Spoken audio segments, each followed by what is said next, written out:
What's good, party people? This is Voodoo in the Woods, and this is a kind of an encore. You guys have seen our faces already, and we'd like to thank Israel Galvan for joining us earlier in the day. But we are back to our regularly scheduled programming with the UFC Vegas 30 post show.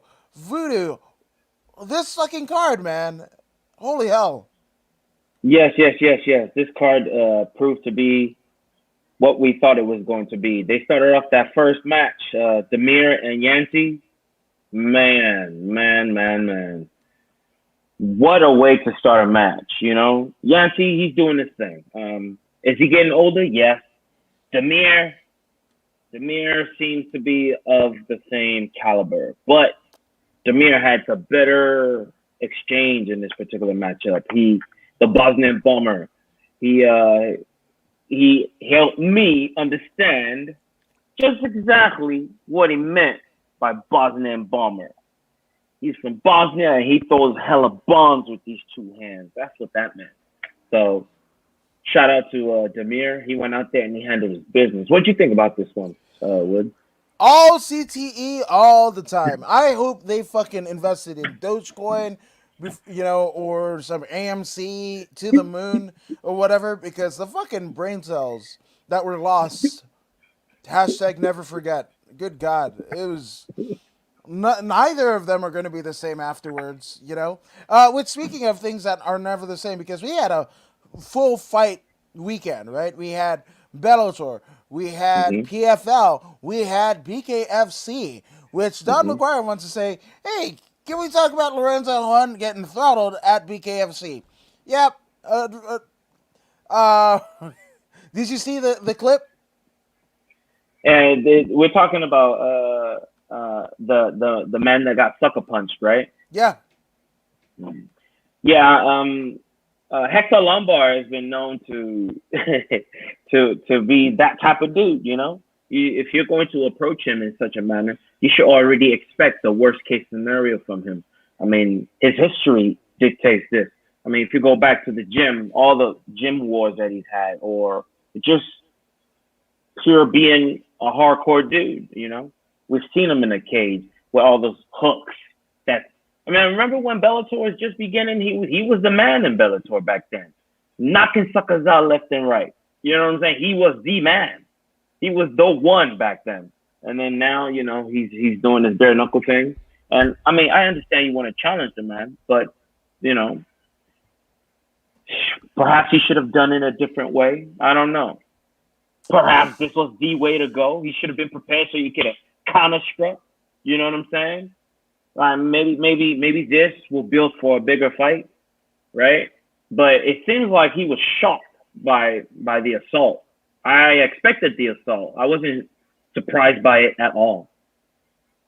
Yeah, Don McGuire said it stepped into his face and Lombard had to light him up. Yeah, I mean, how many, how many, how many face-offs have we seen in combat sports where that doesn't necessarily happen? You save it for the fucking fight where they pay. Like again, why? In theory, right? Like, and I know because I'm kind of the same way. You get squirrely if you get into this region. If you step into the space, doesn't it's not good, right? But theoretically speaking, if you're in a fight promotion, right? And it almost goes, to like the John Jones DC deal. Why brawl for fucking no money and also expect people to fucking pay to see you do the same thing that they saw for free? Yeah, man. Some people are fighters. Some people are just pure fighters. That's all they do. That it seems to be what Hector Lombard does, and if you run it up on him, you know what I'm saying? Like, and then we also have to consider where he comes from. Where did he grow up? What was the mentality of the area in which community that groomed him to become the man that he became? What was that like? You know what I mean? It seems to me that where he comes from, that environment, that community that reared him, it seems people get slapped around when you walk up on them. I mean, you might get shot. You know what I'm saying? Where he comes from, I'm assuming. I'm not sure where he comes from or where he grew up, but based on this reaction, I think it's safe for me to assume what I just assumed. It is what it is. The man got hands put on him, and he didn't do anything. He didn't do any. I understand he was initially shocked by it, but then he didn't do anything.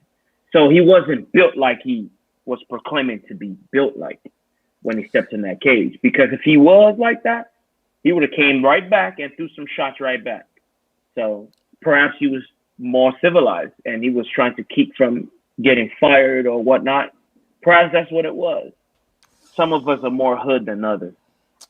Yeah, and unfortunately, you could be you know, um, you can't expect people to again watch and patron it. You can fight all you want and whatever. Look at BJ Penn. There's probably for everything that BJ Penn was great for in jiu-jitsu and MMA. Well, last time that we saw him in a fight, he got fucking knocked out in sandals. So, Yeah, you BJ know, Penn, and yeah, Baby J. yeah. James Barrett said, "If you walk up on me, you got to be smoking." Hey, some Mm, people, some people, understandable. yeah. But yeah, that's the thing. And I just think it's just, and some were saying that it was a build up for their fight. Oh, if that's the case, that's pro wrestling as fuck, aren't it? That's or or or understanding the technique or the instrument necessary to acquire your outcome. So we want eyes to tune in. We sell them a story. I mean, we see it on TV all the time, on the news. The news does it all the time, right? When you look on the internet, they do things called clickbait, right? This is the same exact thing. It's a form of promotion that these people are beginning to use now. You know, does it resemble WWE? Yeah, but why can't we promote the same way? why not promote it the same way and then fight for real? See who really wins instead of creating an outcome, but promote it in a. I mean, Mike Tyson did it back in the days. He did it with Lennox Lewis and the one guy he knocked out on the street. That was for real though.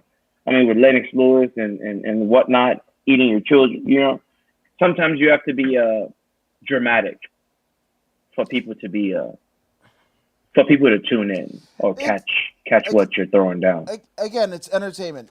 It's entertainment, right? That's the reason why the Olympics is cutting out wrestling, literally a fucking sport where the whole entire fucking shaboodle was kind of contrived and what have you. And yeah, Brock Lesnar was legit, So it's just Yes. again, you don't have to be a legit fighter. I mean, does the Paul brothers train with legit guys and have legit skills? At this point of the game, we could say yes, they do, right? But uh, you know, uh, are they as fight tenured as Demetrius Johnson? Probably not. Hell no. Have they And made they don't have to more? be. Right. Have they made more than Demetrius Johnson or In Brock one Lesnar? match. Or In one Brock match, they've Lesnar? made more. Yeah, yeah.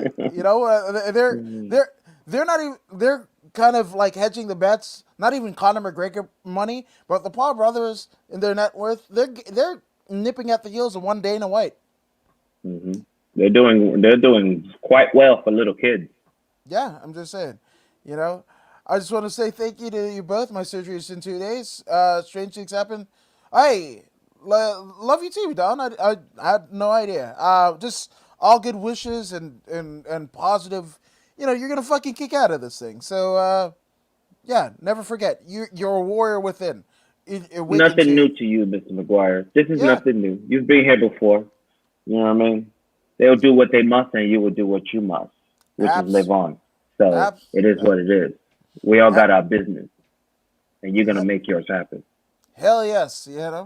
Uh, now speaking of odd business propositions, we had Charles Rosa, Boston Strong Rosa, against Justin James, the Guitar Hero, and it was basically expounded to us through the commentary team that Justin James has a little bit of extra pressure to put on himself.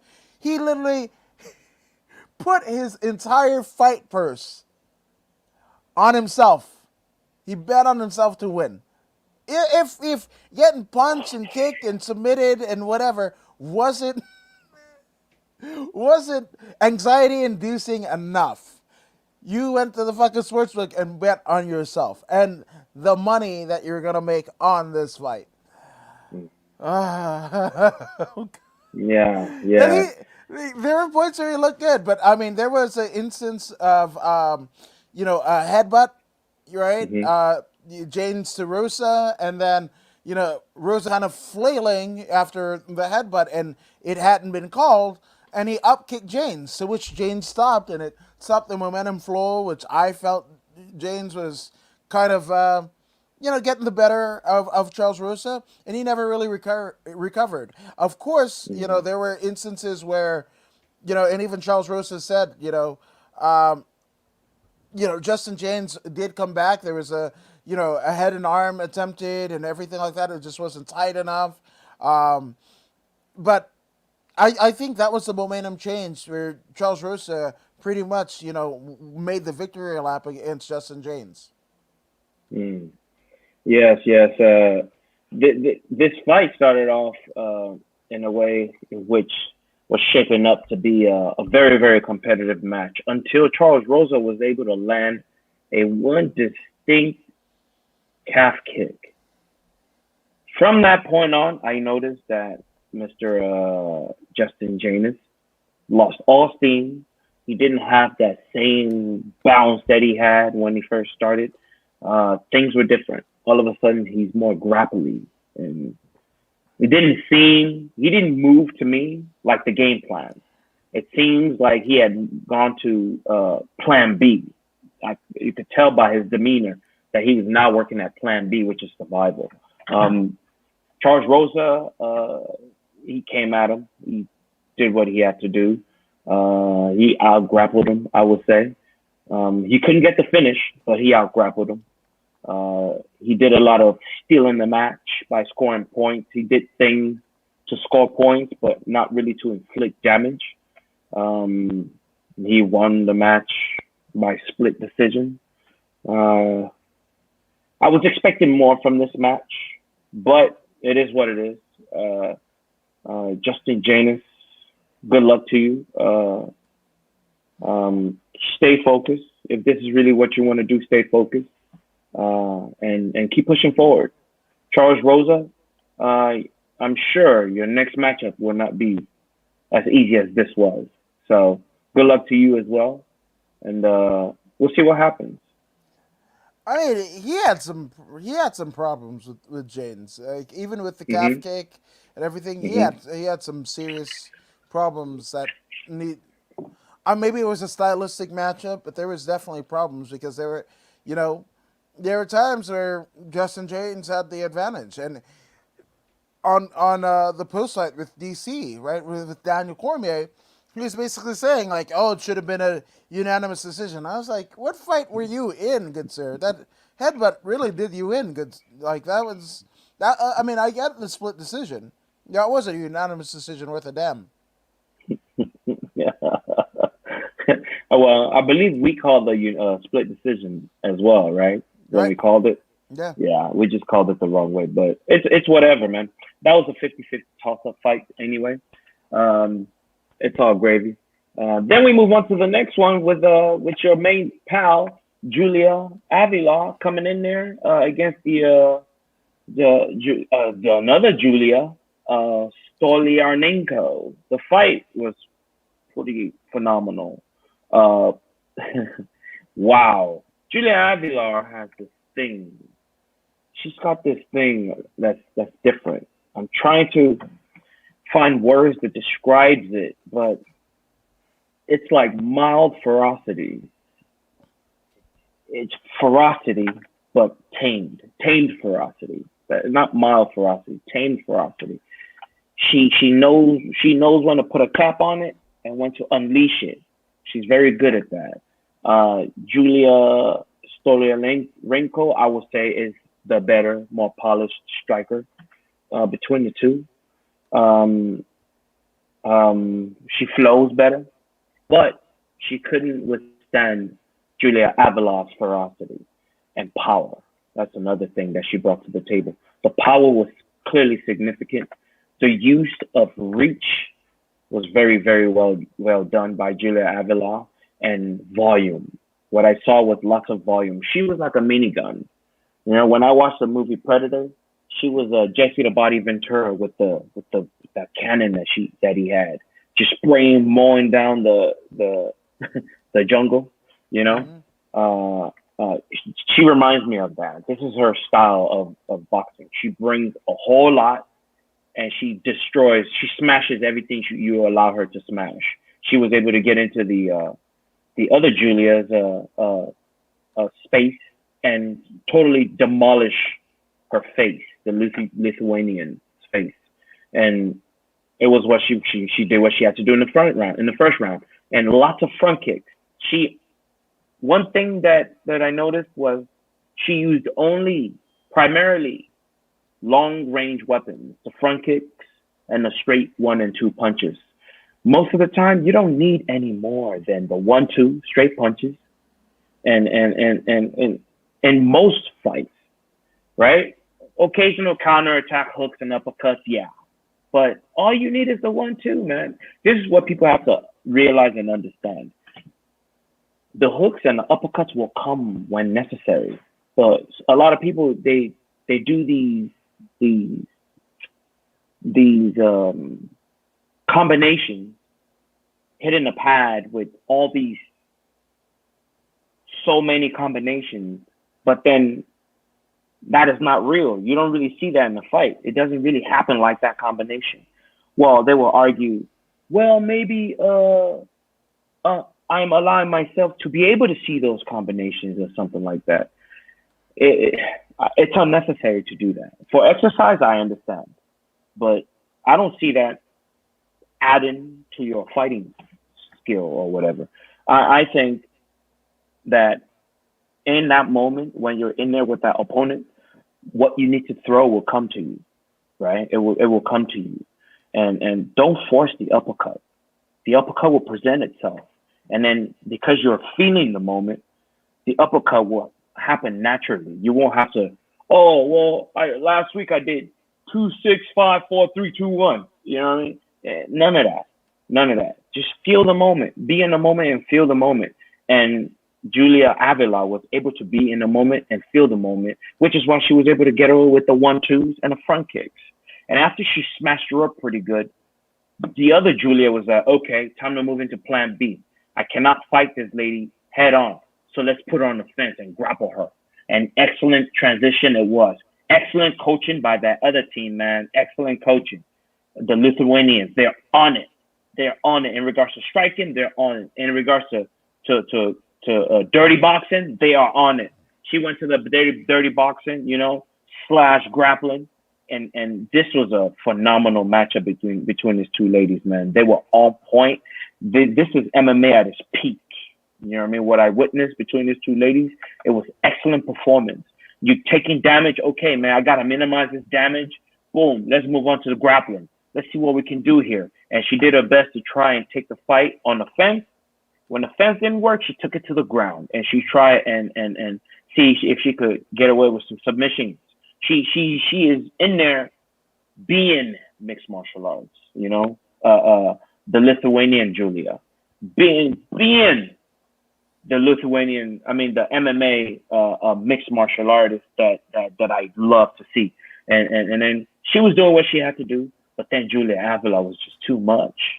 Unfortunately, Julia would do whatever she has to do as well. So when she got on that ground, man, she was able to take many dominant positions on the ground, and eventually she was able to get the finish with the rear naked choke, and it was a beautiful thing to watch. Yeah, no, 100%. And you talked about Julia as ones and twos, man. At a point, it literally there was a particular instance where they were up against the cage. Julia Stororenko's back up against the cage, and then Julia was just waylaying on her, and it looked like they use that euphemism of meat Hmm. hook punches. That's what it looked like. It was like meat hooks, just dead prey. Now, Hmm. obviously, Lithuanians are tough as all hell, but Hmm. she was hammering her pretty well. Yes, yes, yes.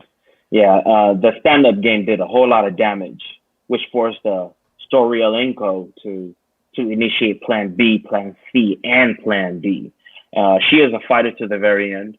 It's just that she was overwhelmed. She was overwhelmed. The punishment was plentiful, and the back take was expert because she went from uh, uh, uh, a headlock.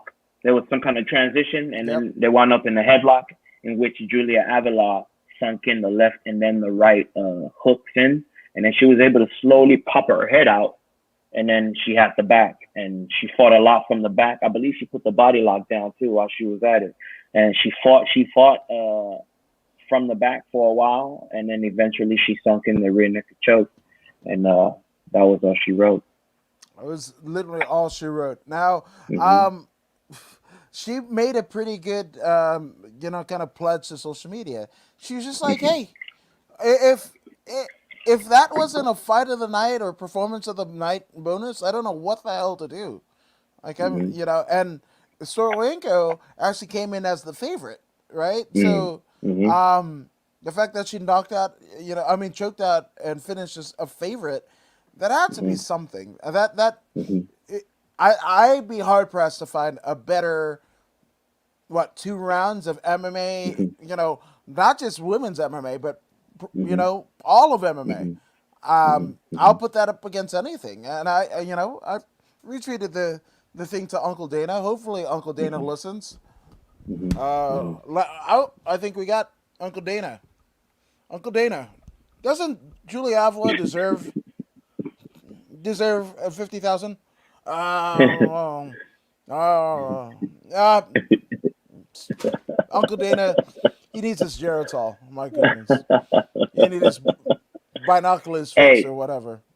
one thing that I can say about this fight, neither of the two women really lost the match. One had to go away with the W, but Julia Stororenko also goes with the W because she was able to show the fans how diverse she was in the cage. You know, she could transition quite easily between martial arts skills. And that is a huge thing. And another reason why she was chosen to be the victor in this particular match. Because when you watch her highlights, you see crisp striking, and she was able to strike in a crisp manner against Julia Avila. It was just that the volume was too much, you know. After she makes a split, boom, she's already getting hit. She makes another, like it's like three shots coming as one when Julia Avila punches. So it doesn't matter where she puts her head, she gets hit, and which is why she went to the ground, and eventually the fight ended the way it did. But heck of a match, man. Heck of a match. So the submission rear naked choke really deserved a $50,000 bonus, like you said. I totally agree. I'd say more than $5,500. I'd say fifty Right. thousand dollars.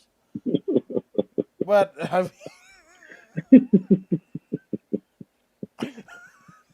it's great. It's so great. Um, Don McGuire says just respect, and No my doubt. old coach bet on his fighter. Hopefully that worked out for your coach.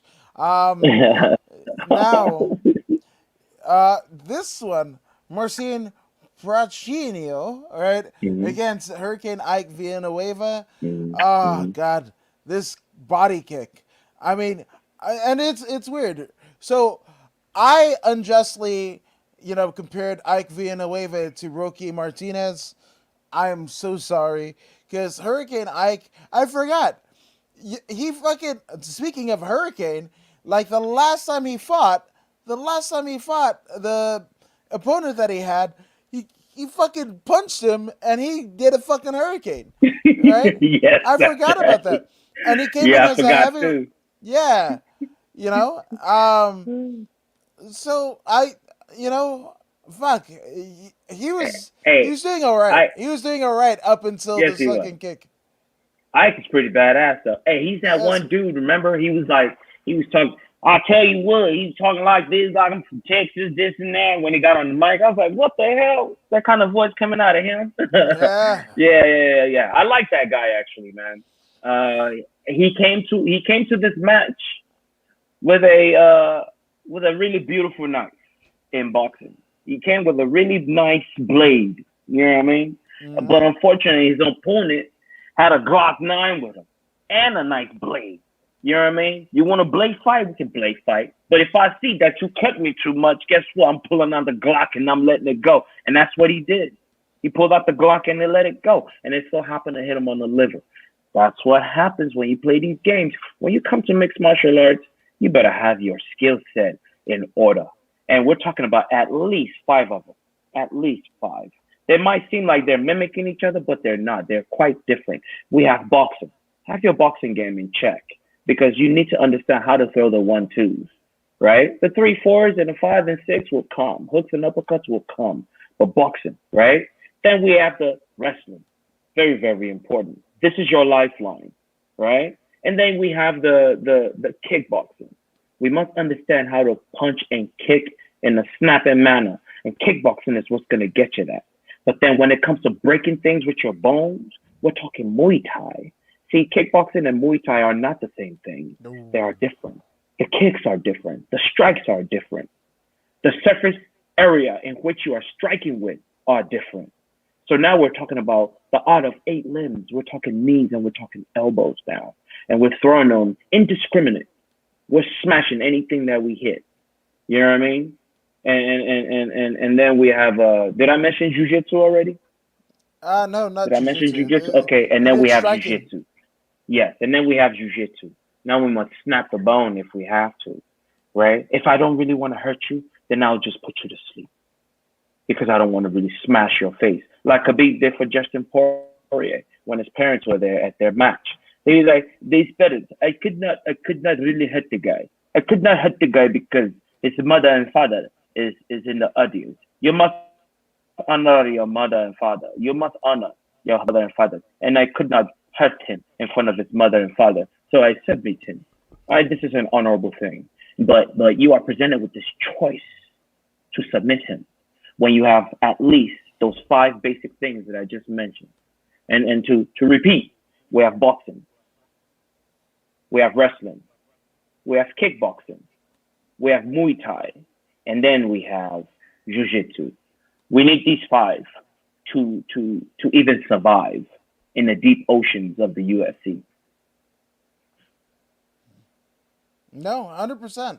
100%. Did you say you did say wrestling, right? Because that Oh was yeah, wrestling most important. most This important. is the lifeline. Wrestling is the Yeah, lifeline.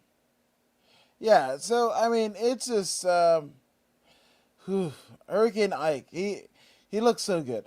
He looks so good, and for it to Yeah. all just kind of come down to that fucking blade of a fucking body kick, man. And it was And just he like, took that leg kick too, though.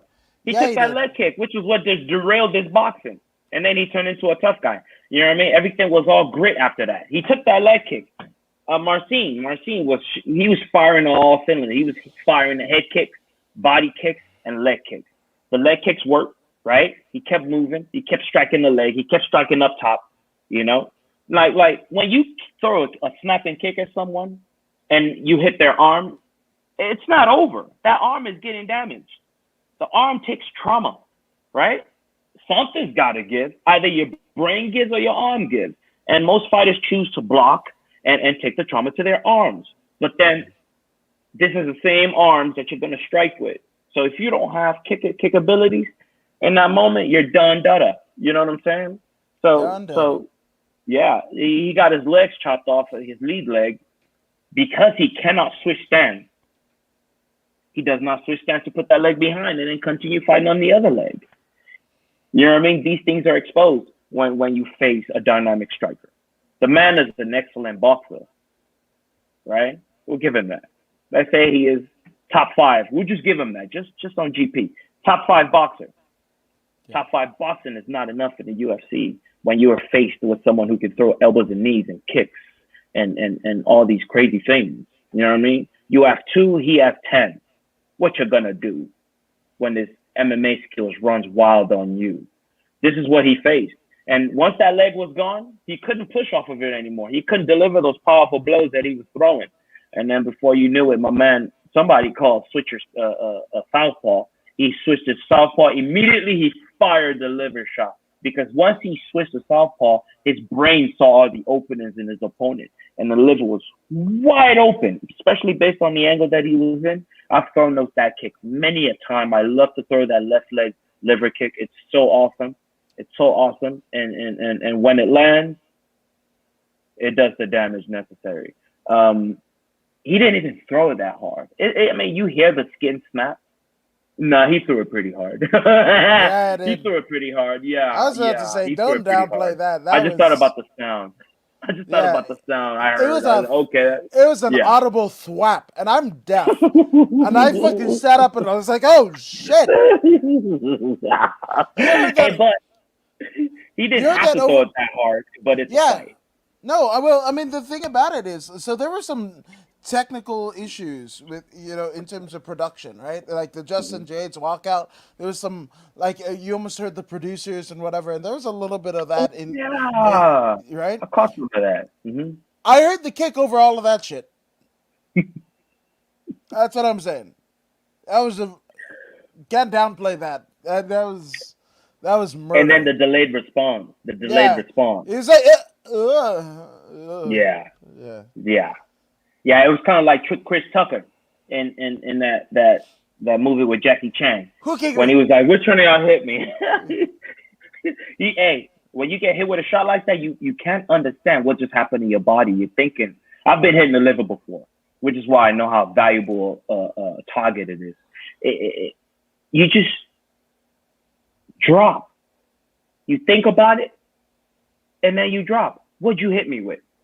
And then you drop. I mean, yeah, you saw the hit that hit you. It was a roundhouse kick, but then you still question it, like, what just happened to my body?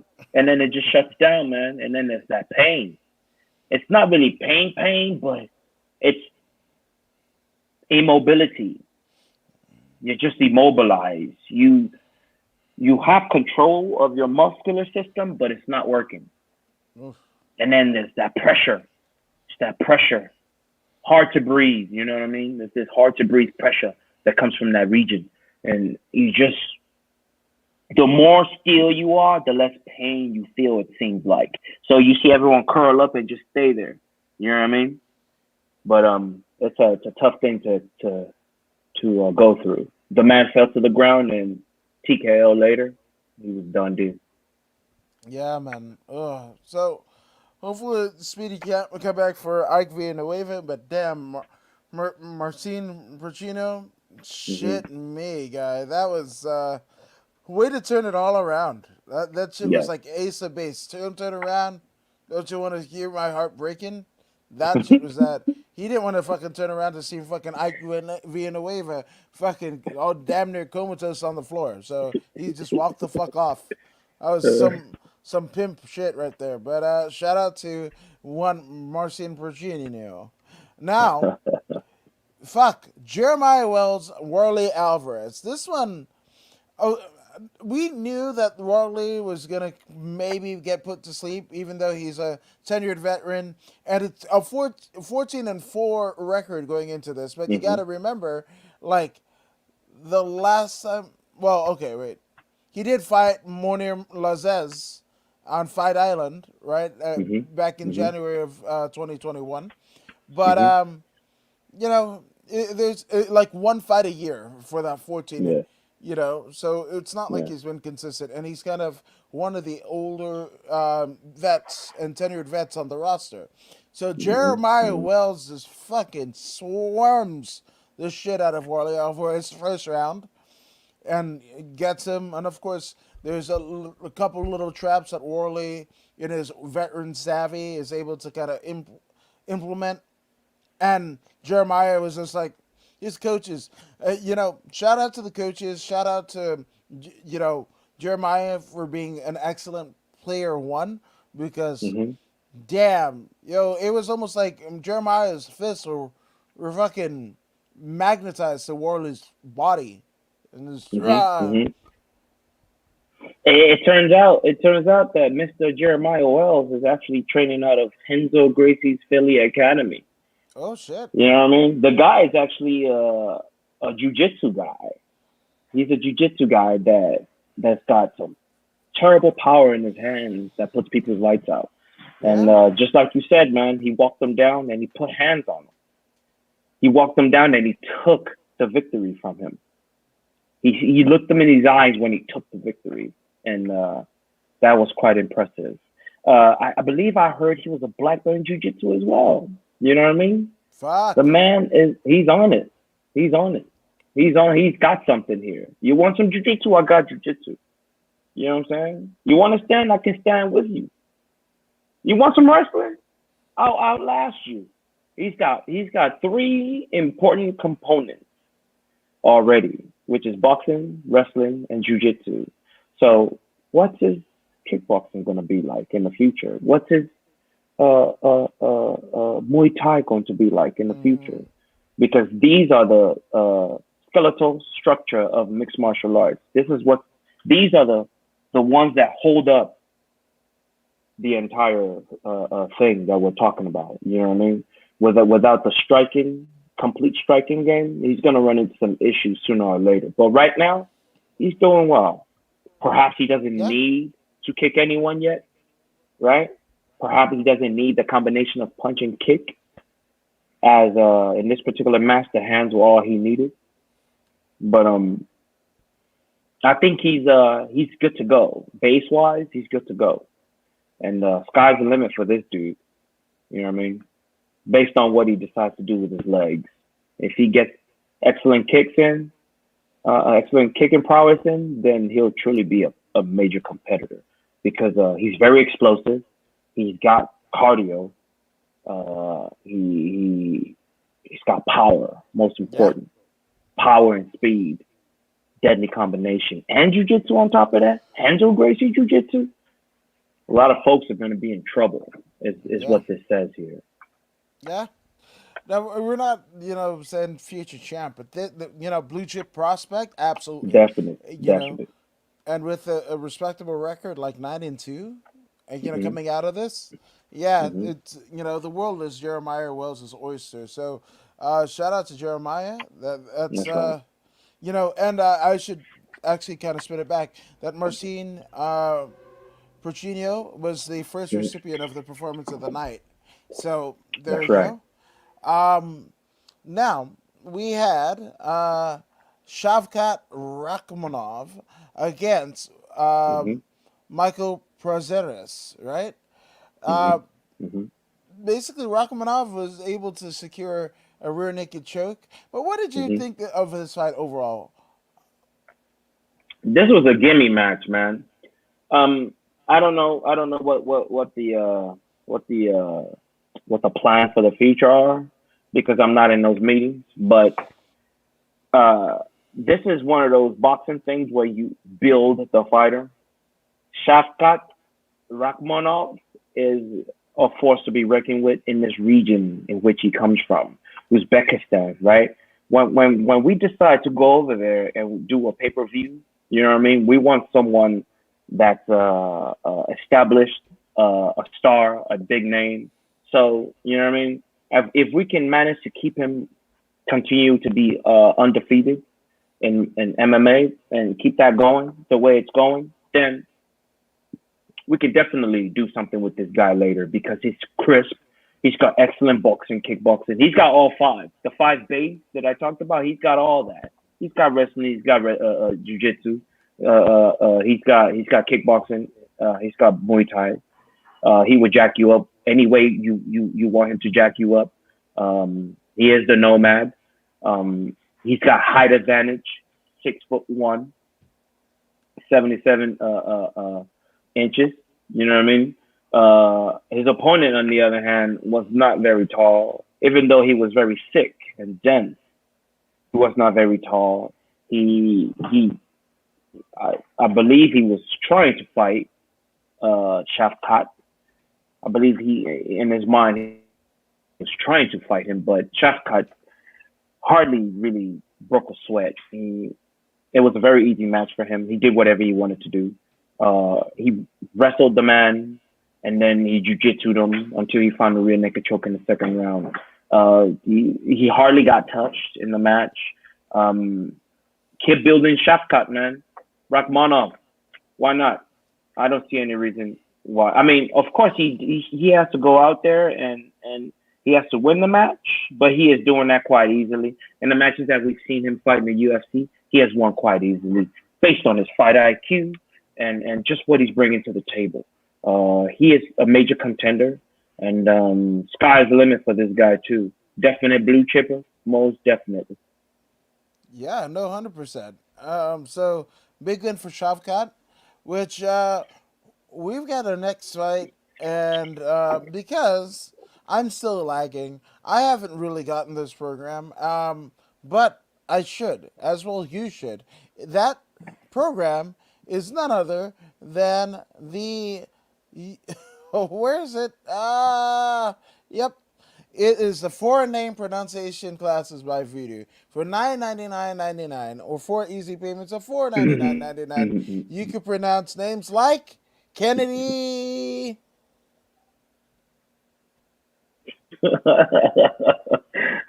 Kennedy, Juku, Njuku. I believe the man is of the Igbo tribe in Nigeria. Nigeria, there are three main tribes, even though there are many tribes, but there are three main ones. There's the Hausa, which are the Black Arabs. There's the Igbo, which is him, and then there's the Yoruba, which is what I come from. Kennedy Ah. came to this particular matchup. Yeah, Kennedy came to this particular matchup with the determination to get the job done, as evidenced by his performance in the first round. Immediately, Daniel Marquez was all over him with that Brazilian jiu-jitsu prowess of his. Immediately, he took the back and he put the body lock in, and for the next 4 minutes and 55 seconds or so of the first round, he was on the back of Kennedy, just attempting all sorts of submissions and throwing, rabbit punches here and there. And then the match, the first round was over. He clearly dominated the first round. Then we move on to the second round, and the same continues. He was able to maintain dominant control of Kennedy, while Kennedy is resisting rear naked chokes and all sorts of attacks by Danilo. It was a beautiful, beautiful jiu-jitsu match. Beautiful match. Excellent attack by Marquez. He was doing very well, but Kennedy was well prepared. He kept his elbows in, and he never once let his arms separate from his body because that would have meant the end of him. So Mm-hmm. I would say he lost the second round too. Overall, he lost the second round too. So now we're in the third round, and it begins in the same manner. But by now, one thing you understand is Brazilian Jiu Jitsu requires a certain amount of power and strength. Not necessarily power, you have to be smooth. But in a fight like this, when you're getting punched in the face, it isn't as smooth as normal Jiu Jitsu would be in the gi or in the no gi, where no one has to punch your face. There isn't that added amount of stress. Now he's in there with Kennedy, and there's that added amount of stress. So he has to use more strength than normal, right? So this is what I mean by power. So he's in there and he's invested a significant amount of power or strength per round. I would say in the first round, I would say he gave, if you're thinking about gas tank wise, he gave at least 30% in that first round. In the second round, he gave at least another 30%. Now we're at 60, right? But when we look at Kennedy, how much is Kennedy giving? In the first round, maybe Kennedy gave like 40 because he had to carry that backpack. But then by the next round, he's getting more used to what's going on here. So he's not giving away as much. So by the third round, I would say Kennedy overall had given away 50% of his energy, right? All he needed was 10%. So now he goes in. He goes in towards the end. He goes in. He was able to create separation, and then he lets his hands go. He put Mm-hmm. everything he had left in those ones and twos, and those long range uppercuts and hooks. They all look like ones, but he's changing them up, looking for uppercuts and hooks at the same time. And Yep. he was able to smash his opponent into the cage until submission. He finished him off by a beautiful KO, standing TKO, and that was what it was. Danilo is a phenomenal jiu-jitsu artist. Yeah, he But is. if you're able to shut down that jiu-jitsu, what else do you have in addition to that beautiful jiu-jitsu that you have? You know what I mean? It was beautiful jiu-jitsu, but then you didn't have anything left.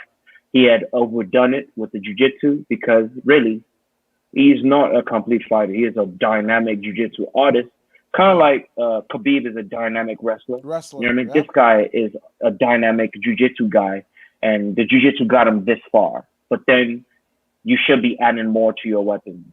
Yep. You should be adding more to your weapons. You shouldn't have to spend so much energy on jiu-jitsu, and then at the end it was unsuccessful. And then and Juku was able to light him up with with his boxing, and that's all he needed. He didn't have to throw one kick. All he had to do was light him with the hands, and the hand speed of Kennedy is up there. He's when it comes to hand speed, is up. He's up there with them, and he's got very good snap in his punches, such that he doesn't have to rear back to try and knock you out. He snaps from here. He keeps his hand out here, which is where you want your hands anyway, and he throws his hands from here. You Mm. see a lot of people throwing haymakers like this, reaching back, leaving himself wide open, but he keeps his hands right here where he can throw those hands, and if he needs to block, he can block and keep the hands going, which is what increases the hand speed. And excellent job by Kennedy, man. It was a beautiful performance by him, and I'm looking forward to greater things for this young man. He's well spoken on the mic. He's Yeah. actually soft spoken on the mic. Um, as long as he keeps speaking on the mic, the sky's the limit, and then the rest will come. Keep working hard.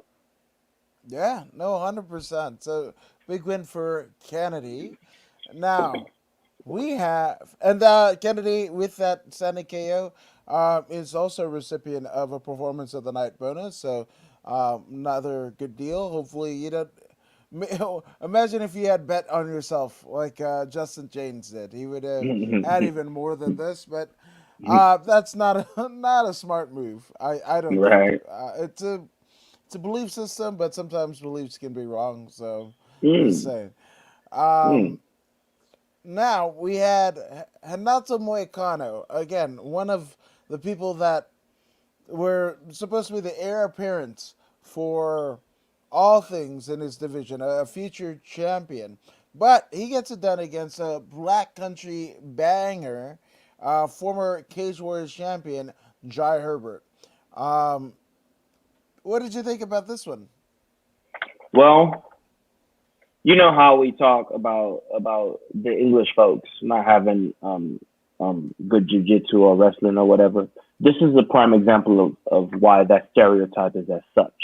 Because perhaps Moicano's jujitsu was far too great. He is a black belt, I believe. Perhaps his jujitsu level is far too great because he went in there and he just controlled the young man. He out wrestled him. He couldn't outbox him. He didn't outstrike him, but he out wrestled him and he out jujitsued him. You know what I'm saying? He was able to go in there, drag him to the ground, make him fight off his back, off at least a less dominant position and or non-dominant position, I should say, Right. and fight. You burn more energy when you're fighting from such a position. And Moicano was able to go in there, be systematic with his approach, following a game plan and executing it to the T, and securing the rear naked choke in the second round. Beautiful match, not bad at all. Not bad at all, you know. So, I mean, do you think Moicano is kind of, starting to awaken to some of the hype that a lot of people kind of pegged him with, whether it be Yeah, justified or not? He's definitely skilled, right? Because when you throw an amateur at him, you see what he does to amateurs in Jai Herbert. Jai Herbert might have been a champion somewhere else, but when you're dealing with this level of jujitsu and wrestling, on the biggest stage of all, you better come prepared, man. And Moicano, being established in the UFC, he's been here for a while. I believe he taught himself how to speak English.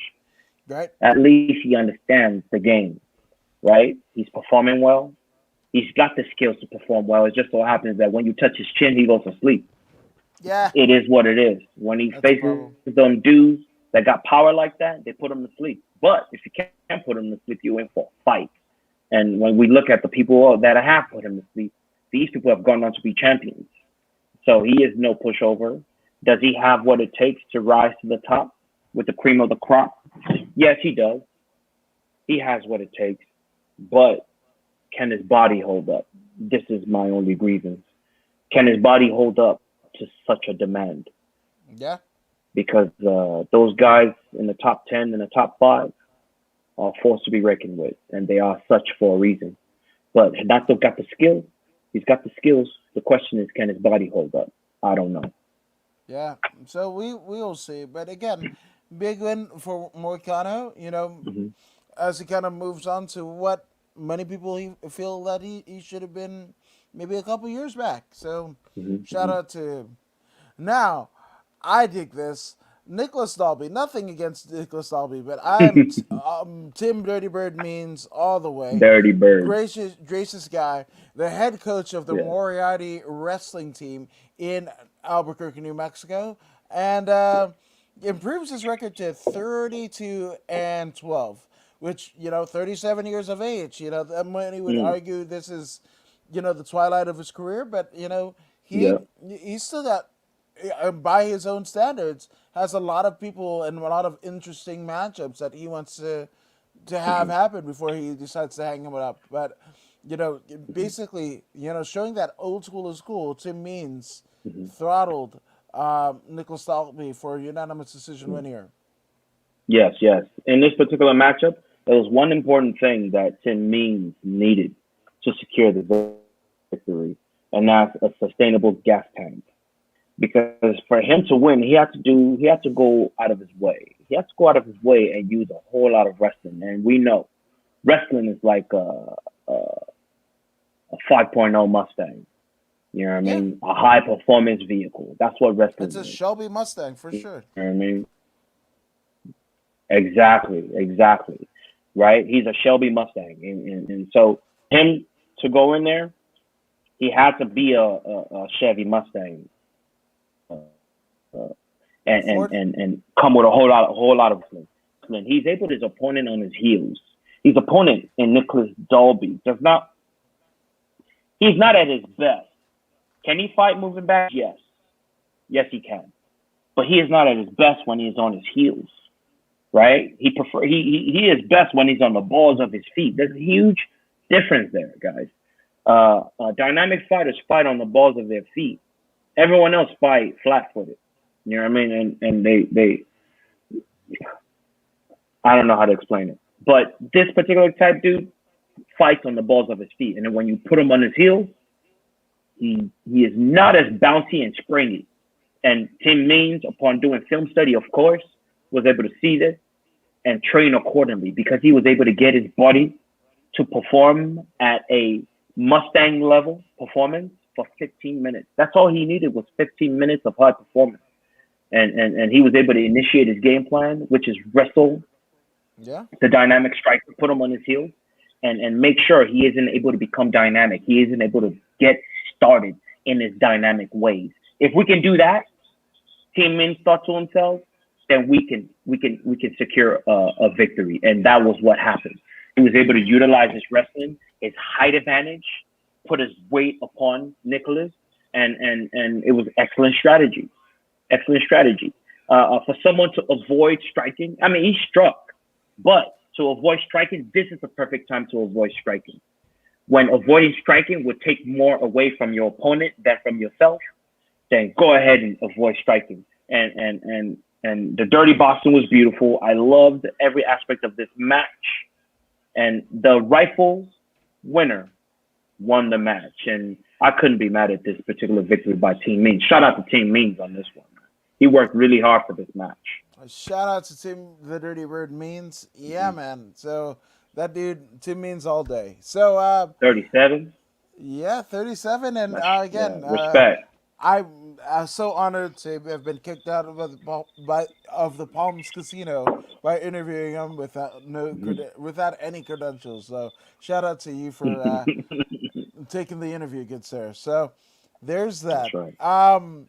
Now, speaking of things that were dirty, not so much a dirty bird, but if one flipped a bird, they would use their finger, right? A particular middle finger, right?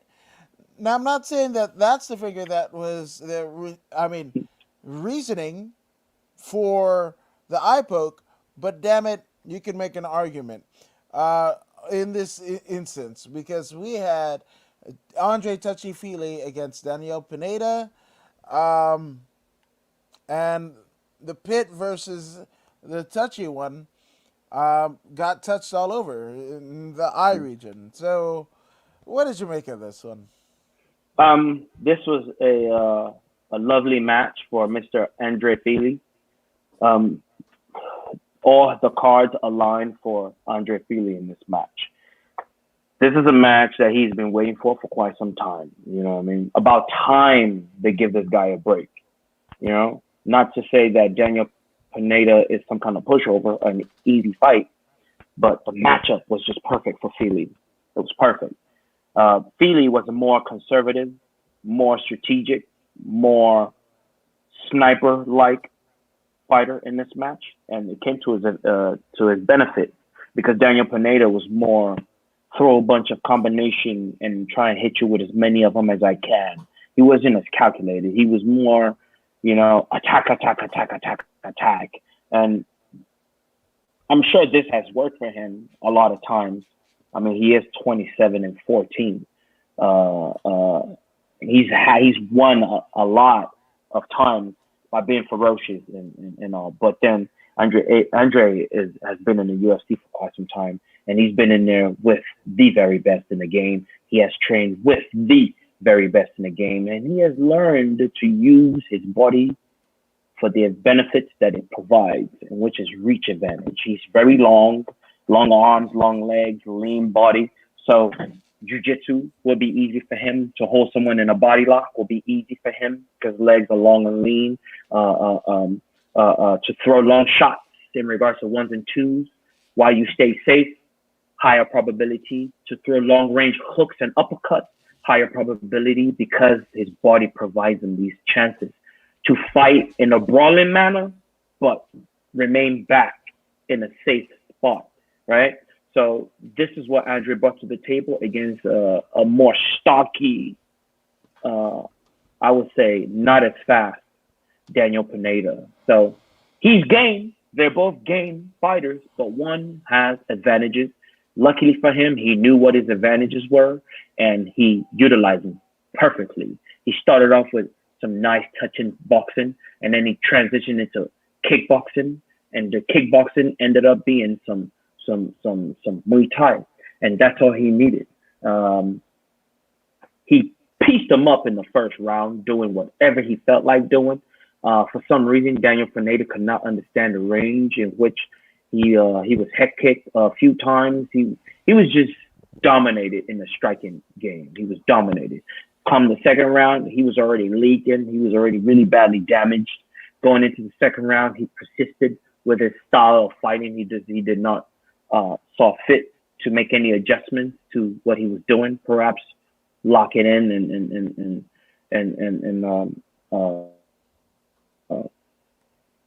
the fight on the ground. In his attempt to escape, Andre Feely kind of posted on his face, trying. In football, they call it the Heisman, the stiff arm. He tried to stiff arm him, but his fingers went deep into Pineda's eyes, causing the fight to be stopped immediately. Pineda was not able to open up his eyes, even though his mouth was saying "I'm okay." His eyes were clearly shut right in front of the did the match. Right. Some will say, was he truly damaged? Daniel knows that. Is it a perfect opportunity for him to escape further beating that he could have suffered? Possibly. Yeah. Or is the eye so badly damaged that he couldn't continue? Only he knows that. He has heart. We'll give him that. He has heart. But was he going to win this match? No, he was not. He was on his way to being stopped because the fight stopped in the very first minute of the second round. So he was gonna lose in the second round eventually. So either way, sorry for Feely because he was on his way to getting a bonus. Hmm. His performance, he was far on all cylinders, and he's just gonna get paid to show. Unfortunately, Yeah. Yeah. Oof. That's almost like the same all predicament right. as Justin James found himself on, right? Betting his entire, purse. Well, draw is similar to getting almost no money, So you get your show money, that's it. But there's percentages taking off of that, so he might have just fought for like 3 grand or some odd. Yeah, yeah, Crazy it world. is what it is, man. Um, yeah, it's showing a whole lot of money. You know what I mean? It might not be 3 grand, but what we're referring to is it's not that much money. You know what I mean? It ain't rent penny night type money.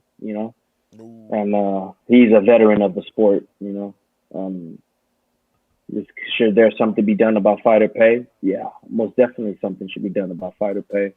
Um, yes, these guys don't have a huge platform, but at some point when they've invested, a significant amount of years in a company, even though he doesn't have a huge platform, perhaps per year, a nice increase in percentage pay to these fighters, especially the ones that remain in UFC for 10 years. And, I mean,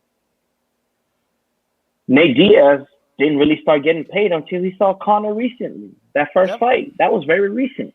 Yep. He had been in the UFC total of 14 years. You know what I'm saying? So this is Yeah. what this is Ultimate what we're Fighter. just hinting at right here. These Yeah. guys like a Andre Feely should not feel down because of a no contest. His fight pay purse should have been significant enough for him to say, you know what, we'll just run it back and not feel down for not getting his win bonus. Yeah, I mean, it was a win bonus type of performance. So we'll see what happens. I mean, theoretically speaking, yes, to kind of clear the air in this fight, you could do a rematch. But I mean,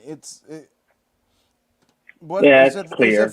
Is it for one? Number one contendership? Is it for a title? Yeah, nah, Is it for even top five ranking? Top 10? nah. We don't have to do this again. Yeah, I'm just saying. We already So know who won anyway, so it's all yeah, good. Yeah, it's a matter of perspective, but my perspective says Feely won, and we yeah, shouldn't have this back. I yeah, mean, it's yeah. not good for Tamir, his body Hmm. for nothing.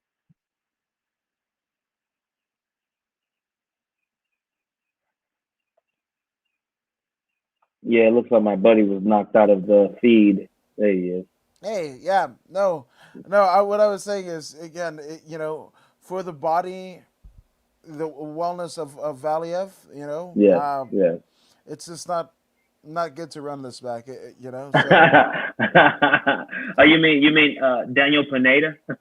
oh yeah, yeah. Yeah. I'm Hey, sorry. speaking of Tamir Valiev and Horny Barcelos, that was a spectacular match. That That was was a the fight of the spectacular. I night. believe that was fight of the night. That was fight of the Yeah, night. yeah, that man, Honey. I had no idea Honey was bringing that kind of skill to the table, man. I need to study this guy a little bit more, man. Majority decision. Hey, man, it could have been. This fight could have gone either way, either way, either way, man. Tamir yeah, if we're talking point fighting, you know what I'm saying? Tamir touched him more, yes. But Honey was throwing those killer shots. He was throwing those killer shots. Both of these fighters are definite blue chippers. It just so happens that these blue chippers happen to meet each other early on in their career. Yeah. You know what I mean? But I wouldn't mind seeing this ran again maybe in a year or so. Yeah. You know, let's see who's added more to their tools before we see it again. But this was a very good fight, and decision going to Tamir, I'm not mad at it. I'm not mad at it. You know, either one of these guys could win, and I believe this was a 50-50 for us, wasn't it? Yep. Which was, Absolutely. yeah, yeah, Absolutely. this was a 50-50. But it So wasn't. This wasn't a boring 50-50 at all. no, it Though wasn't. you know, No, it anybody that wasn't. I was. mean, we knew it was gonna be fire. We knew this Yeah. fight was gonna be fire because the fella was a Russian. We knew it was gonna. You know what I mean? But the Brazilian fella, he wasn't just a jiu-jitsu guy. That's what caught my eye in this match. His takedown defense was superb. You know, he's a complete fighter. He's a little guy, but he is a complete fighter, and he comes to win, as evidenced by his record of 16-2. He just lost his second fight yesterday. You know, he is no easy task. He is nobody's launching pad. He comes for the title as well. You can see it in the way he fights. You know, this fight coming back again in the future would not be a bad match, man. Part two. It's up to these two fellas to go ahead and build their stock, right? Build it large enough such that the UFC would not mind running it back. But they got to go and build their own brand. You know what I Yeah. mean? Build your brand, and the second part twos will come. Look at Diaz versus McGregor. Immediately, 6 months later, you know what I mean? Because Diaz had a stock, and Conor definitely has stock. You know what I'm saying? So you can always bet on those stocks. So build your brand, and they will come. Like they said in that movie, build the baseball field, and they will come. Yeah. And Yeah. I would definitely watch this fight again. Most Yeah. definitely. I think if the applicable scenario for them to run this back is for championship. So I would love to see Mm-hmm. one defend and one, basically attain a Yeah. championship opportunity. So Mm-hmm. yeah, Yeah, that's the way I want definitely to the see best that. case scenario right there. One Yeah. as a So champ and one as a challenger. Definitely the best case scenario. yeah, and what they showed last night, it could happen. Hmm. Yes, yes. S- They're not far from being the next Brandon Moreno. They're not far from that. It should easily be by the end of the year. Honi Barcelos, you know what I'm saying, or Tamir Valiev, easily. You just got to get in there at the right time, right place, right time. You know what I'm saying? Somebody fell out, they called you, and you're ready. Now you're in the seat. You know what I mean? So when you're in a division like this that's so hot, you got to always stay in shape and be ready to go at a drop of a dime. You know, kind of like that movie Heat. And the guy that played Robert De Niro, or the guy that Robert De Niro played, he's like, I don't do a job that I can't drop in like 5 seconds or less. Like he doesn't like have a life that he cannot walk away from in maybe 10 seconds. 10 seconds or less, walk away from it completely. You know? So and when you in this kind of weight class, weight division, be ready at a drop of a job within 10 seconds to say yes to that title match. Yeah. No waiting to get in shape or You. for fight camp. Always be ready, man. You never know when your time's coming. Yeah. You're the drop of the Java is what Hmm. Vito was trying to say. You That's can't drop. right. You better drop that Java and fucking get your shit together and fucking fight. So That's right, yeah. man. But speaking of dropping things like it's a hot cup of Java, we are at the co-main event of the evening. We had I almost said Santana Bosher. Texas tornado.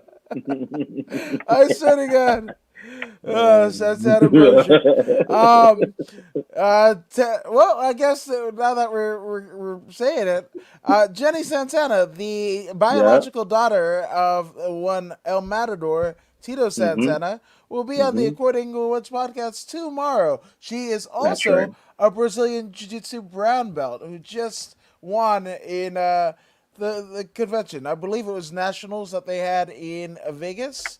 Well, she'll be talking about all of that tomorrow on the According to Woods channel. So there's that. That is huge, man. That is huge. Daughter of the Tito Santana, man. Yeah, Man, Tito Santana was one of my favorites, man. He was always a stand-up guy, the character. I mean, the human being couldn't be far from the character because he was so good at it. I remember he was always, righteous. Now I remember that about him. He was the intercontinental title holder when I knew him best, and he was a man. Tito Santana was the man. He was right. He was a stand-up guy until he was done in the WWF. Formerly F. So shout out to Tito Santana. You know what I mean? I look forward to this interview of yours tomorrow. thanks. Wait. Is there some gossip about Tito Santana that I don't know about? What? You said that That he was a stand-up guy? until he got out of the WWF. That like Oh no. All I know of him is his time in the WWF. okay. And what I saw, that character was a stand-up dude. So if that character could be a stand-up dude, that couldn't be far from the man himself. You know what I'm saying? So, Yeah. Well, it's and she'll tell it. She told it a mhm. little bit of on Hannibal TV's podcast last week, but Okay. she didn't know. Her she didn't know who her dad was until like way Wow. later and whatever. But she ends up taking jujitsu of all things and becoming a brown belt, like the last belt that you are before you become a black belt. And Yeah. they both went mat based sports, and Mm. he It's in the actually, blood.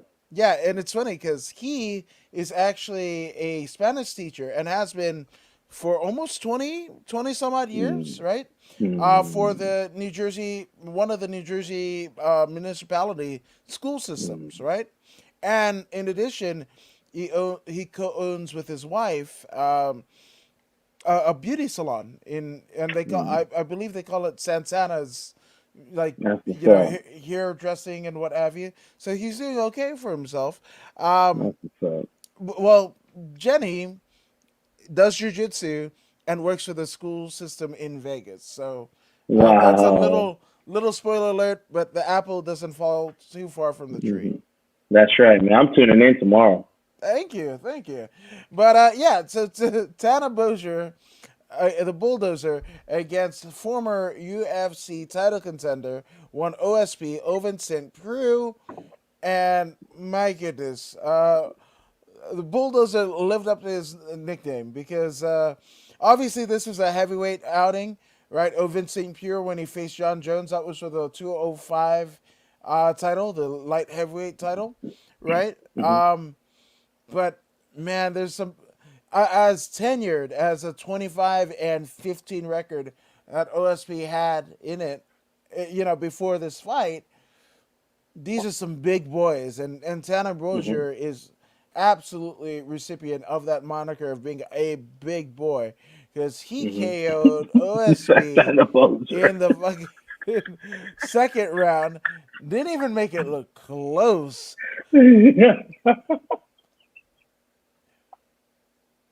And at least we got a finish because I mean we didn't get that for the from the top of the card, but that's another story for I guess the next segment.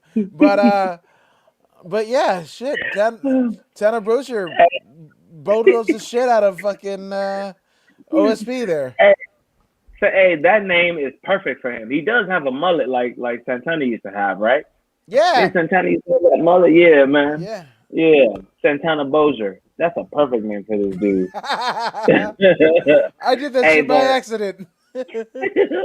hey, but his performance was pretty excellent. You know what I mean? He went in there with the perfect game plan, and actually, he's custom built to beat a Oven St. Preux. The same thing we saw in the fight against Team Means and Nicholas Dalby is the same strategy that was used here. Oven St. Preux is the type of dude that requires a certain type of pace to be comfortable. And Tana Boza was like, "Hey, how about I not give you that, and how about I pressure you a whole lot more. How about that, huh?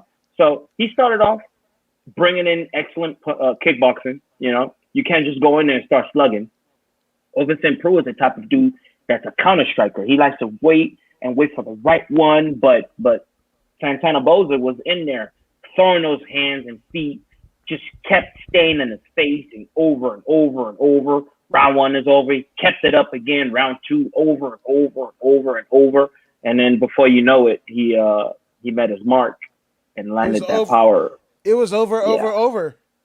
it was over, man. And he landed the right shot. He threw a one, and then the two landed, put him to sleep. And prior Yeah. to that, he hit him with a knee too. While he was, Yep.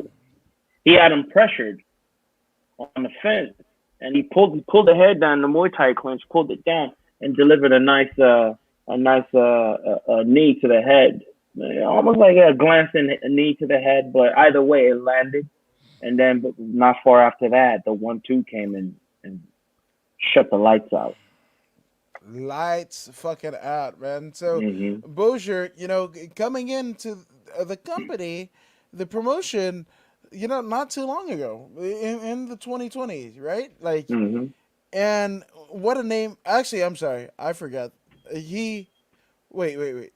Am I reading the wrong docket? No, I'm right. What? Actually, he has been here. I mean, he's been in the UFC since 2019, right? A Yes, win over yes, Daniel Spitz and lost yes, to headliner Cyril Gahn, right? yes, But yes. again, just in a 2 year, a 2 year Hmm. sojourn in Hmm. the UFC, he's got Yes, wins over Felipe Lins and yes, fought Irla Latifi and Andre Arlovsky, right? yes, But even yes. before this, even before coming to the promotion, he Hmm. fought Chase Gromley, who Hmm. is now in the UFC too. And Hmm. DJ Linderman, man, fucking like Google DJ Linderman. That motherfucker looks like um oh, maybe I'm thinking of a wrong one. I could have swore there was a DJ Samad, and Hmm. he looked like what's his name? Fucking one of the Freebirds, Bam Bam Gordy, Terry Bam Bam Gordy. Yeah. Yeah, but apparently that's not the one according to his Tapology page. But I digress. But yeah, man. Hey, but one thing that I'm noticing about this fella Santana Bozer, he uh he separated himself from the pack. He had the perfect platform to do so, and he did so. In Abu Dhabi, when he was on Fight Island, this is when we first took notice of the young man. Yeah. Even though he was in the UFC prior to that, I didn't know who this dude was, man. Nope. But then he went to the Fight Island. He went there and he performed. Not only did he perform, he won. Not only did he won in a way that was noticeable. We noticed it. We're like, hey, this guy's doing something here. You know what I mean? And then shortly after that, he got another. Wait a minute. Didn't he get another match immediately after that? Yeah. Yeah. Didn't he fight like weeks apart or something like that? Yeah. Kind of like He like Hamzat did. Hamza. Yeah, because it was Latifi, right? It was like, oh no, wait. Yeah. So it was the he KO'd Pessoa, right? Rafael Pessoa, right? Yes, And yes. then fought literally like the week later, or Yeah. ended No, he Andre beat he Arlov's. beat Lin and then fought Pessoa later. There you go. Yeah, that was a Yeah. month. It was a month Yeah, a month difference. apart. Yeah, yeah, yeah. And then he got in there with Andrei Arlovsky, Yeah, in which and he was outpointed by a bigger man. And then Latifi, I believe he won the Latifi fight. Uh, you know, some people just don't know what they're looking at. And then Overton Proof is his fight back. I mean, we yeah, Overton Proof looks so small, man. I've never seen him so small. He looks so small against the heavyweight. yeah. Now, and it's Yeah. weird, right? Ideologically, right? Because he's stepping up in weight class. From and good God, light heavyweight. It's never been scarier, right? It's never been scarier. So for somebody with OSP's kind of background and what have you, and wanting to be a champion. Well, I get it. You're moving up in the weight. You think that the skill sets of the heavyweight might not be as on par as what they are in the top 10 of light heavyweight. Well, you can't say that anymore now. Look at like the crafty veteran of Arlovsky, right? Like I'm just yeah, OSP. I don't know. He's It's uh about this now, man. yeah. It's about this now. It's to me. I almost feel like he's like who's somebody that you remember in any sport that never won the big one. Like Charles he's Barkley. yes, he's Charles Barkley. He's Dan Marino, right? Hmm. He's those guys. He's Sean Kemp. Hmm. He's Hmm. Nick Van Hmm. Exel and Eddie Jones, right? Like Hmm. great players, but Hmm. never winning the fucking big one. And Hmm. that's unfortunately where OSP.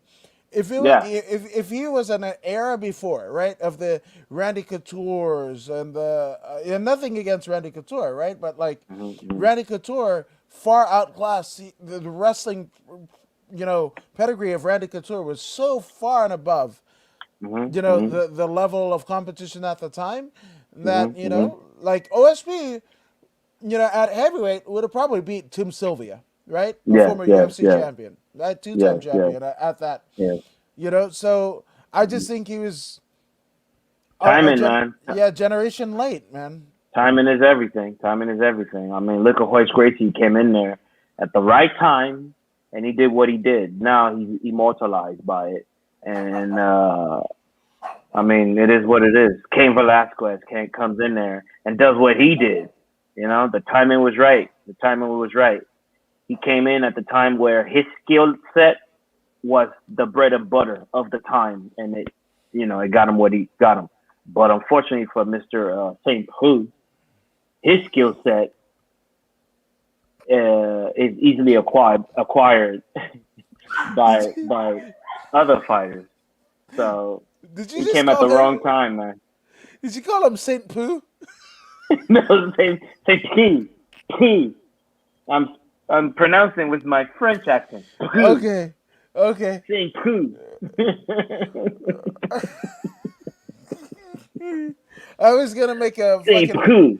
I was gonna say like is he related to Pepe, but like that doesn't age well. Pepe Le Pew. Jesus Christ, I don't know. I don't know. But we are at the main event of the evening, which realistically, if this fight fell out, you could have put the one before it, the OSP Tanta. See, there we go, Santana Bosier. Uh, um, this could have been the main event. You could have said Gon and Volkov as the co-main, and then Tana Bosier and OSP, right? But I mean, you know, Cyril Gon is the fucking. He's the hitmaker. He's picked up where Hamzat kind of unfortunately wasn't able to capitalize over because of COVID and all that whatever, right? Mhm. But here comes Cyril Gahn with his fucking perfect record that moves up to 9-0 after the win over former Bellator World Heavyweight Champion Alexander Volkov, and Mhm. and rightfully so. What is your assessment on Gahn? Because like right now they're saying fuck title opportunity, right? Like they want to push him Mhm. against like whoever the winner of what is it, Lewis and Ngannou, right? Which Yes. Yes. do you think that's premature or do you think it's right? Hey, look, man. Cyril Gahn, I found out yesterday, is the best dynamic striker in the heavyweight division of the UFC. You know what I mean? No one bounces like him. No one is crisp in the manner that he is crisp. Footwork, continuous movement, the bounce. The key is the bounce, right? When you watch that movie with Chuck Norris and Bruce Lee started with the flat feet. and then he incorporated the bounce, and then that changed the game for him. If Cyril Gahn was flat-footed against Alexander Volkov, he would have won out in the same manner. But because he had the bounce, his attack timing became unpredictable. So he's able to maintain this because of hard work, of course. Right. But he's got a different genetic type that allows for such a huge man to continue bouncing for 25 minutes. You know what I mean? This is a hard thing to Yeah. do, you know? But he was able to maintain that bounce for the 25 minutes of that match, in which he let loose a plethora of strikes, roundhouse kicks, combination hand to hand and feet kicks, punches and kicks. He did everything he wanted to do. He was very comfortable in there. He was the faster man. Alexander Volkov might have a more well-rounded game, right? The match I predicted that should remain on the feet if Alexander was to win, and Cyril Gahn did do what he had to do on the feet. He beat the better man on his feet. Alexander had the better fight IQ. He is the more complete of the two. He has time on his side. But Cyril Gahn was like, no, man, I'm built different. I'm actually built Yeah. different. I got lots of fast twitch muscle, and I'm 200 and something pounds with plenty of fast twitch muscle in which I can maintain for at least 25 minutes. And that is what he did.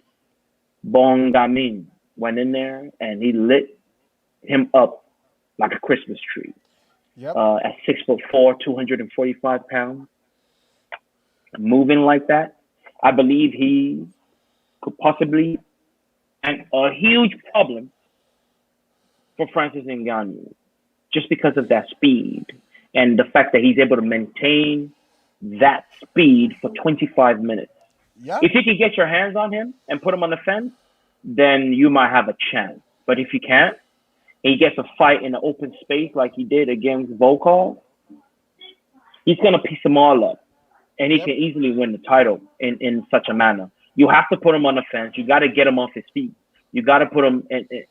He's got some jiu-jitsu skills, but I don't think he's got that much. I've seen him do heel hooks, but I don't think he will survive against a Fabricio Verdum in there. Right.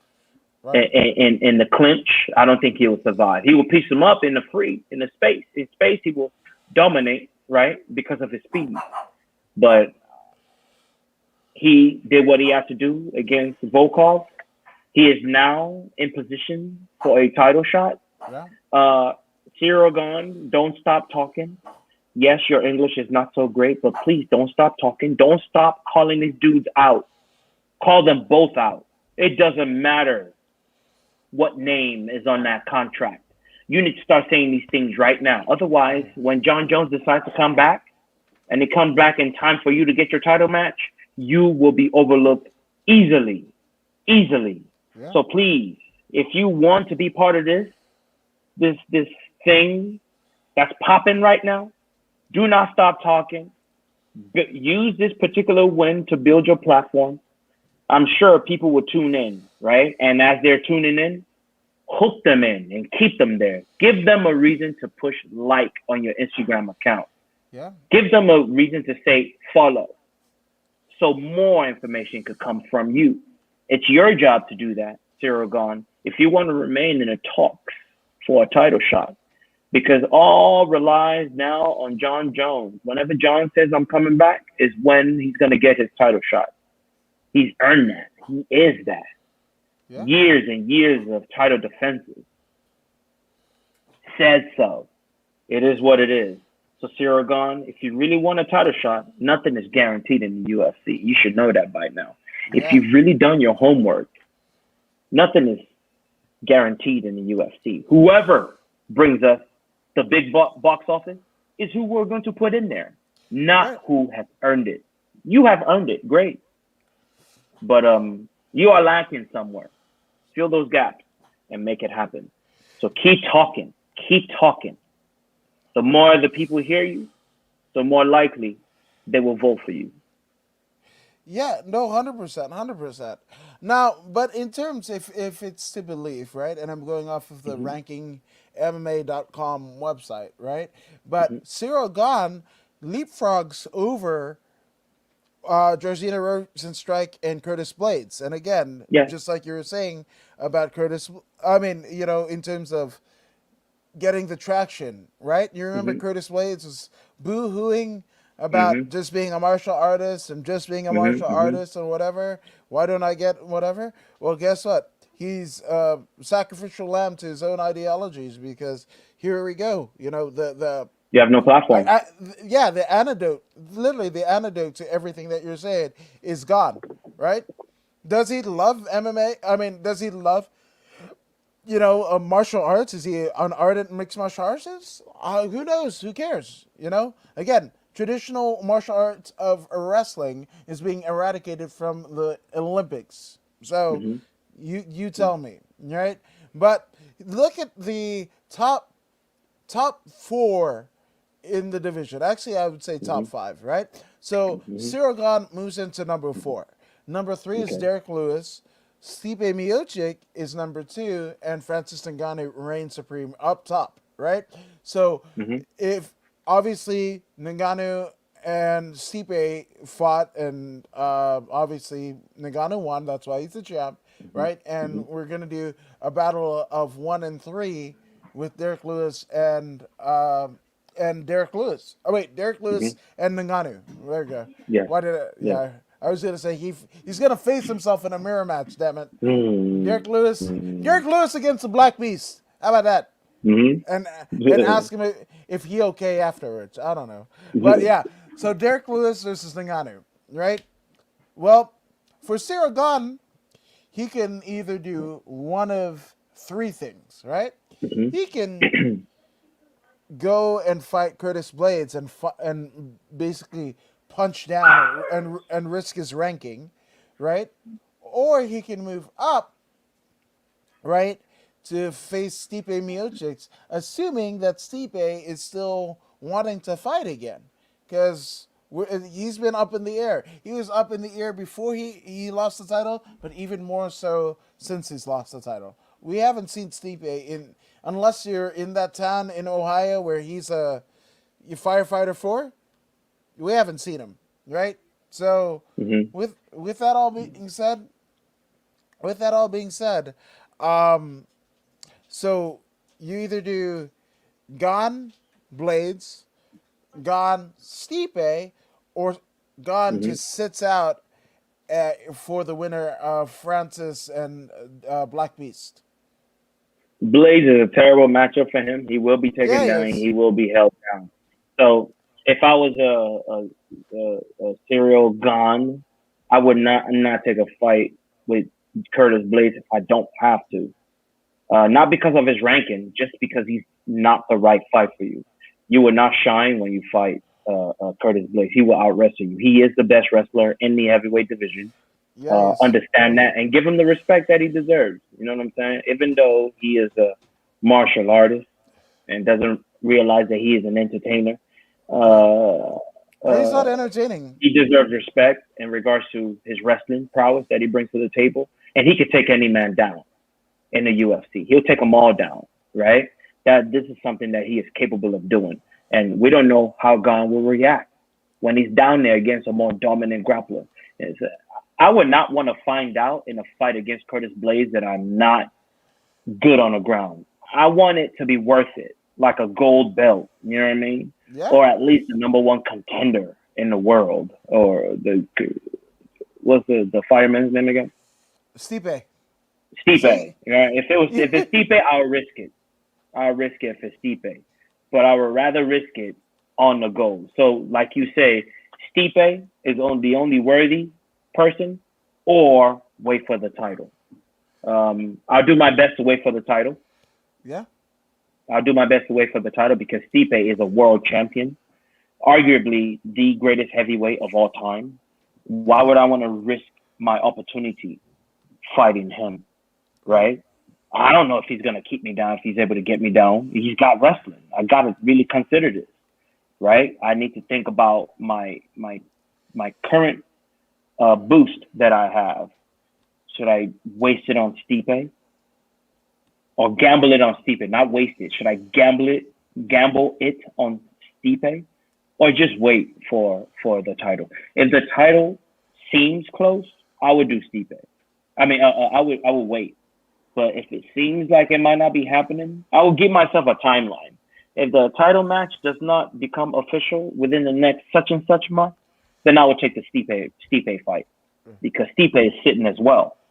So then it'll be worth it, right? But if the fight is coming up, then I'll just wait. If the fight is nearer than rather than further, then I'll just wait and wait to be the next contender. Otherwise, the Stipe match, if we do not have an idea of what might happen. Yeah, yeah. I mean, We still got John Jones waiting. John Jones is still there too. I You know don't what I'm think saying? that the money dispute. They're not gonna give him what he wants. I don't. I think we might have seen the last of John Jones in the UFC. Does he retire? I don't think so. Fuck. You know what would be a great move, a real great move.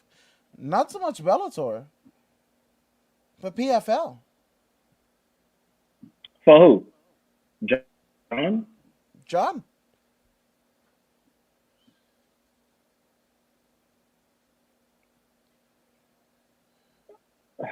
I don't know. PFL. John doesn't have a huge platform, right? He requires the engine to be to be to Relevant. be yeah, right. He requires a UFC marketing engine to keep him in the eye. Like he'll go to PFL and they'll put everything they have behind him, but they don't have that much in regards to Uh, visibility in mixed here's martial what arts. You know what I'm saying? Like here's what I say. they're Here, they're not that they're not selling as much as the UFC in regards to views, they don't have to. are they? They don't have Are to. they are They they are. getting the same amount of viewership? I don't know what the viewership is, but again, the fact that think about a Not. casual, right?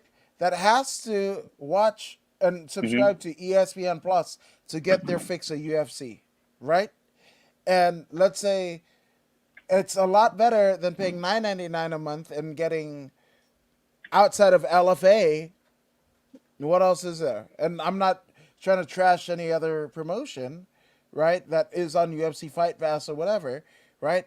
$7.99 says sounds a whole hell of a lot better than $9.99, and you're kind of not as That's true. far deep in, right?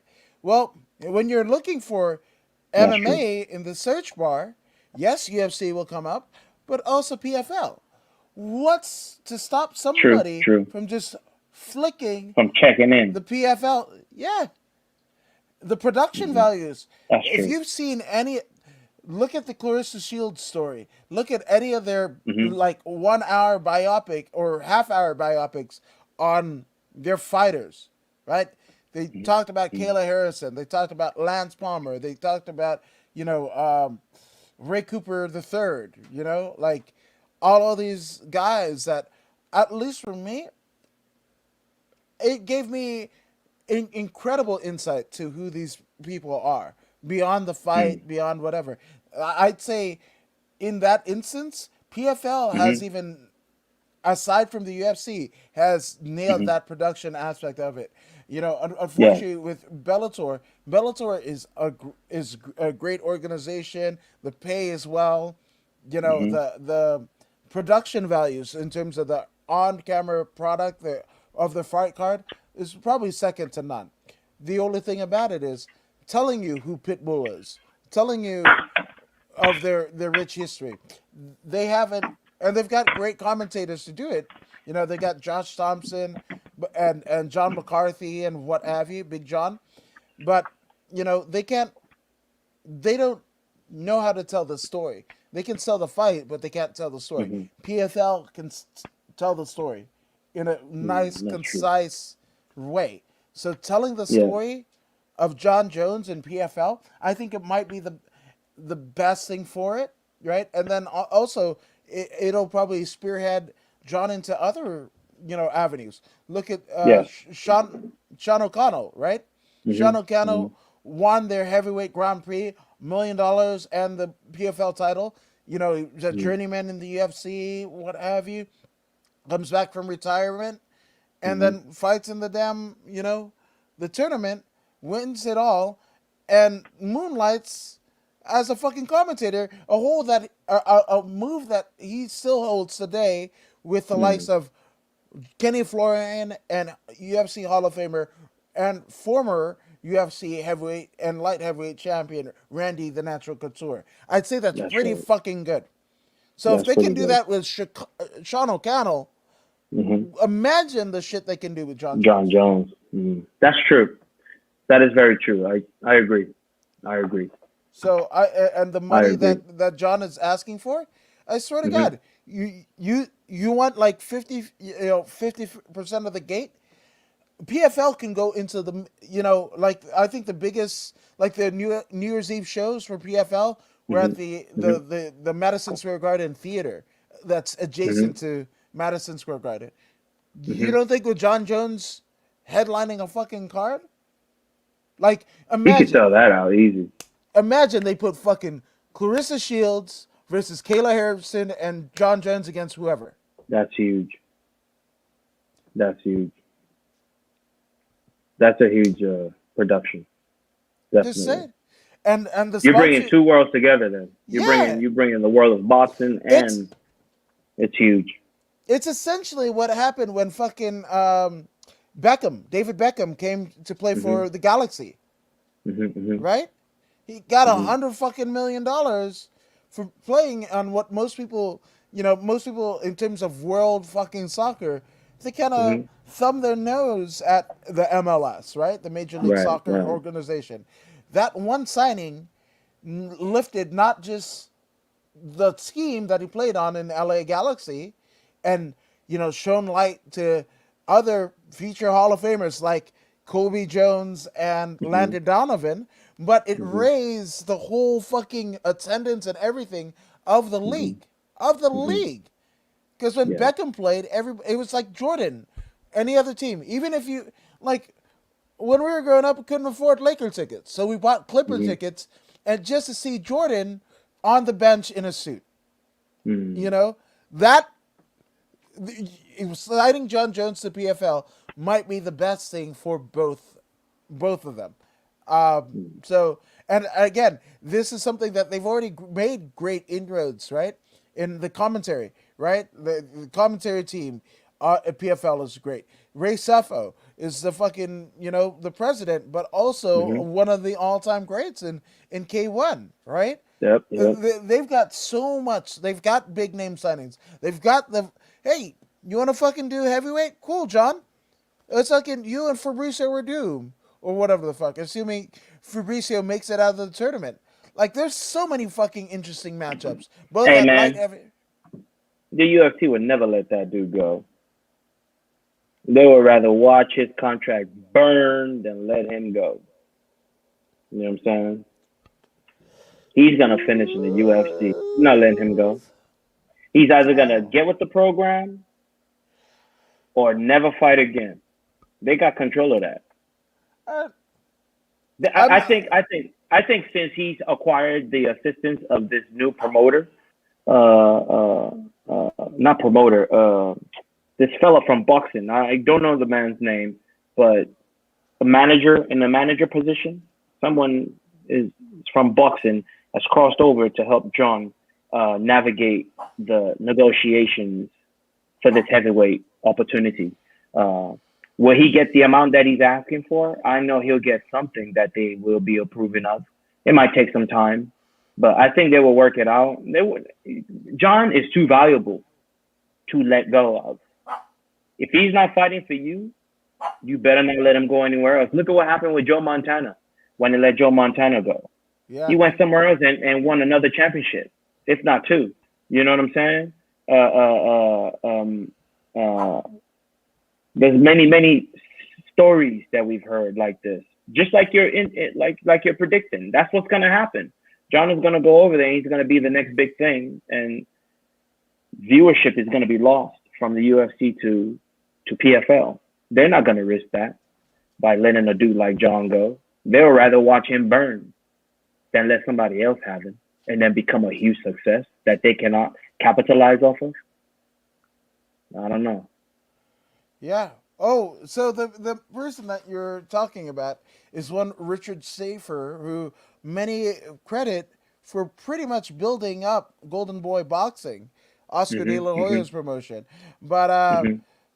this is somebody that Dana White verbatim says, I like Richard. I've known Richard a long time, and obviously he built Golden Boy. He built that company. Mhm. He knows what he's doing. He's a smart guy. Mhm. I like and respect him, and if we can get something done, we will. So Mhm. you might be right, but Oh, shit, dude. you might be right too. I hope I'm right. I You know think what I'm saying? I think it might be good for both, but everybody loves John and the UFC, so we'll Time to see. shake things up.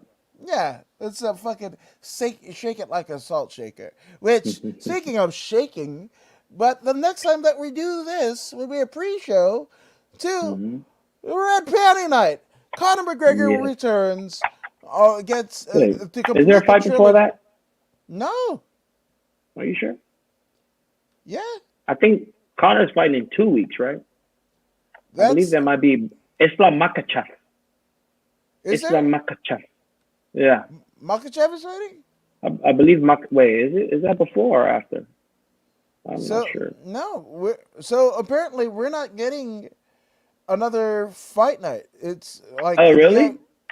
UFC is taken off because it's yeah. Oh, So the only thing in whoa. Tapology, as of right now, is LFA 110 on Friday, the second, Oh, and yeah, then yeah, yeah. and Let's then go. and then UFC 264. So that's it. Yeah. So that's that's Let's it. And go. and What a I way want to to come back. You're right. And man, we're gonna have fun because on the same card we got Zalga Zumagalov, right? And and Decrease Duplessis.